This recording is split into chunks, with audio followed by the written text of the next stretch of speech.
la Monster Race, en fait, c'est une évolution du magazine Street Monster qui était là pour montrer que des motos préparées type Street Fighter, Café Racer, ça pouvait être joli, ça pouvait faire naître beaucoup de boulot chez les gens, beaucoup de passion.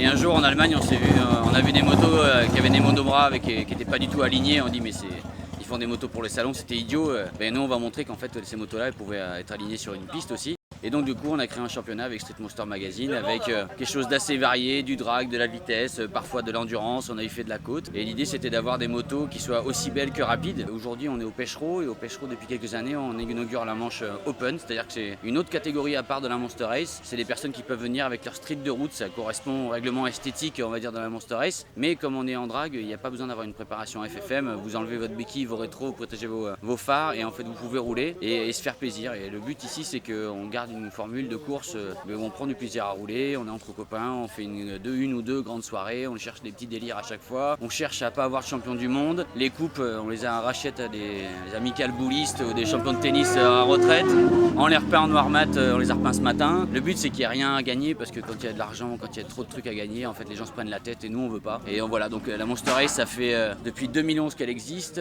Antoine Hardcore qui a créé le magazine nous a quitté en 2012. Depuis moi j'ai repris l'assaut avec Jean-Mi au début. Voilà, on veut que ça dure, le but c'est que ça dure. C'était un des rêves d'Antoine de créer sa course. On a la chance d'avoir des sponsors qui nous suivent, Icon depuis le début, USV, enfin je peut-être pourrais tous les citer, Freeride, et puis Diane avec Watata qui nous a rejoint cette année parce que là aussi je pense qu'on a des valeurs qui collent un petit peu, et le drag particulièrement parce que c'est une course sans sonomètre et ça c'est très très Watata.